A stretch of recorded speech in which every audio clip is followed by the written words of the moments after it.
It's Monday morning and you're watching News 12 and News12.com. The time is 5:15. I'm Michelle Brown and here are News 12's top stories. The latest now on the race for the White House. The GOP is in a battle to stop what was once unthinkable, a Donald Trump general election ticket. He then jumped into his car and tried to follow the robbers who were parked right over there in the corner of Nepperhan and Odell Avenue. We are following breaking news out of Yonkers at this 10 o'clock hour. Right now, Chopper 12 is over the scene at High Street and Palisade Avenue in Yonkers, where there's an explosive threat. So, Lisa, people who live in the neighborhood are not being allowed back into the neighborhood. And we are waving our hands in the air because we have some gorgeous weather on tap. It is looking beautiful, my friend. 43-year-old Raynette Turner was found dead in her cell yesterday afternoon here at the Mount Vernon Police Department. Now a News 12 update involving a pit bull in Orange County. A Pennsylvania woman is now facing animal cruelty charges in connection to the dog's death. There is construction on the Crane Road Bridge has meant lane closures and traffic headaches for motorists. But most drivers we spoke with today say in the end, it was well worth it. All you need is $1 and a dream. And Mom's advice, meet Westchester's newest lottery millionaire. I don't know about you, but all this talk about pancakes is making me hungry. I know. The easy thing to do would have been to gut this entire building, not just the inside, and start from scratch. Instead of mudslinging, inappropriate innuendos, and shouting, the GOP debate had a calm and collected discourse. You guys like it here? Yeah! We're talking about investors being worried about China. What can you tell us? And from pancakes to pasta, today is National Meatball Day. If you decide to have a meatball lunch, you might... Meatball parm. There you go. Head outside and have that juicy sandwich. I think you should. We are following breaking news out of Yonkers at this 10 o'clock hour. Right now, Chopper 12 is over the scene at High Street and Palisade Avenue in Yonkers, where there's an explosive threat. Apparently, a suspicious package was spotted inside of a vehicle, and right now you can see crews from the bomb squad. They're checking out that vehicle. They're in full gear. It looks like a black four-door car there. As you can see that they're checking out all the doors open, the trunk also open at this point, and a heavy police presence still on the scene at this hour. So, Lisa, people who live in the neighborhood are not being allowed back into the neighborhood? A very fluid situation there unfolding in Yonkers. Lisa LaRocca, thanks very much for that report. In other news, an American tourist with ties to the Hudson Valley is dead after a series of stabbing attacks in Israel. Taylor Force was on a school-sponsored trip with Vanderbilt University when he was killed yesterday. He was a West Point graduate and U.S. Army veteran who served in both Iraq and Afghanistan. Police say a Palestinian man is responsible for the stabbing rampage that left the young man dead and 10 others wounded. Police say the attack happened along a popular boardwalk in Tel Aviv. This is the latest in a series of attacks in Israel that Israel has blamed on terrorists of Palestinian origin. This 10-year-old girl who went missing from Rockland is now back home with her family this morning. Kelly Rivera Pilco never got on her school bus in Spring Valley Monday morning.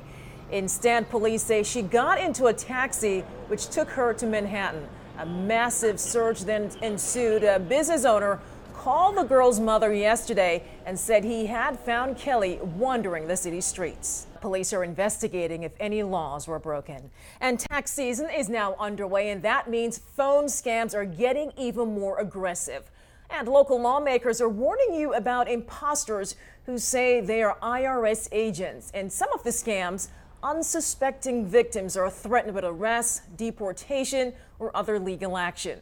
Congresswoman Nita Lowey knows about the scams from personal experience. And officials say the IRS will never ask for payment over the phone. If you suspect you're being scammed, call the police. A Scarsdale financial executive pleads not guilty to murdering his wife. Jules Reich is accused of stabbing Dr. Robin Goldman more than 20 times inside their mansion in January. Prosecutors say he attacked his wife while she was in the shower. Afterwards, police say Reich smoked a cigarette, then called them. Neighbors are still coming to terms with what happened. Reich is being held at the Westchester County Jail and faces life in prison if convicted. taking a look outside of the Tappan Zee Bridge on this warm March day. A lot of hazy sunshine out there right now. Meteorologist Bryce Monek here with a record-shattering forecast. And from pancakes to pasta, today is National Meatball Day. Some call it the best Italian comfort food there is.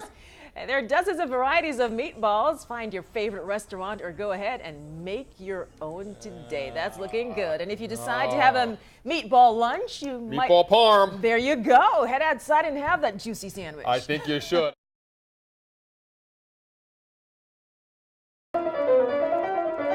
Whenever you play an instrument, it's really mental, so I just have to make sure that I'm focused. A few hours before his Carnegie Hall debut, 16-year-old Sebastian Peer gets in one final practice at home in Pomona. Feeling pretty good, I'm excited. I'm playing Prelude and Fugue number 21 by Bach. A favorite piece of his father, accomplished musician Dr. Fadi Peer, who is such a fan of the German Baroque master, he named his only son after him. Around 3.5, 4 years old, I started to put his hands on the piano to see if he would like to play with the keyboard, and you know, he seems to like it. That early sign of prodigious talent turned into a passion for music.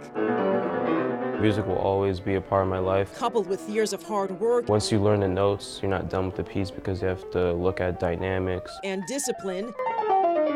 Now has Sebastian as a rising star in the classical music world.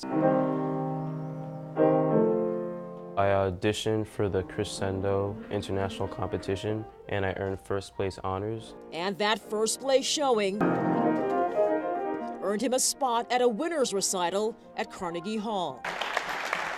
When you say Carnegie Hall, everybody's like, whoa, so it's just what's associated with that name? Playing on a 9-foot Steinway on a stage like that, it's just, no one gets the opportunity, really. I'm proud to be your dad. You do your thing. I think you're going to be just fine. After a final pep talk from Dad, And let me give you a hug. Thanks for being my teacher. it is time to head to Manhattan for a once-in-a-lifetime experience. I have some nerves, but I think it's just a matter of calming myself down. They say it takes practice, practice, practice to play here at New York's famed Carnegie Hall. And 16-year-old Sebastian Peer has been doing just that almost his entire life. Now he is ready for his big debut. Today he'll join an exclusive group of African-American pianists who've graced Carnegie Hall's storied stage. Music really transcends language and other barriers. I hope that I could be like an example to other African-American kids who want to pursue music.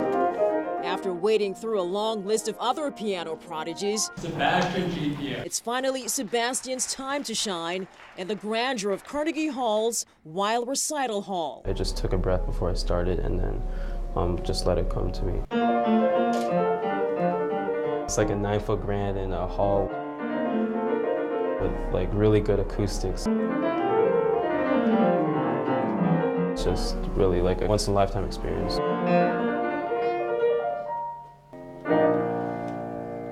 Once I get on the piano, then everything else will come naturally to me.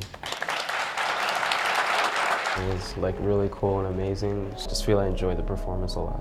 Get down, get down, get down, get down. Surveillance video at the Getty gas station at the corner of Nepperhan and Odell Avenues in Yonkers shows the frightening moments early Tuesday morning when two men wearing hoodies and masks walked into the store and held up the attendant at gunpoint.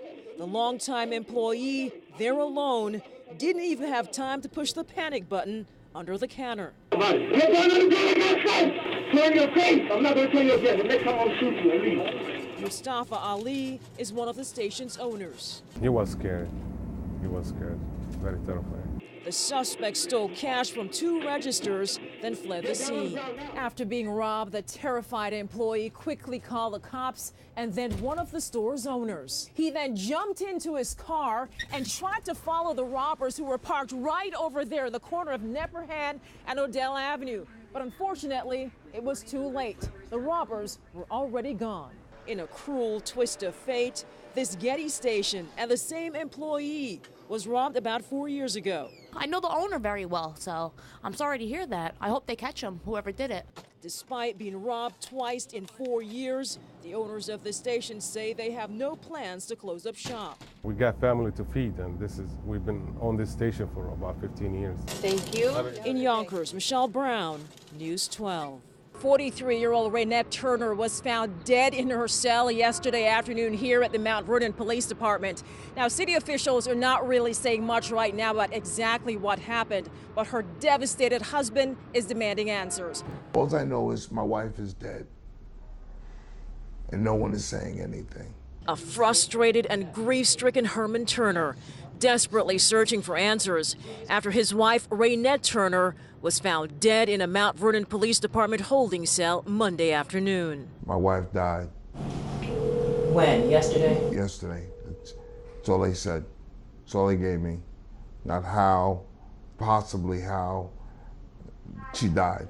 Investigators say the 43-year-old mother of 8 died Monday afternoon while she was awaiting arraignment on a shoplifting charge.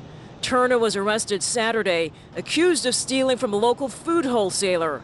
Police say on Sunday, Turner complained of being ill and was taken to the hospital.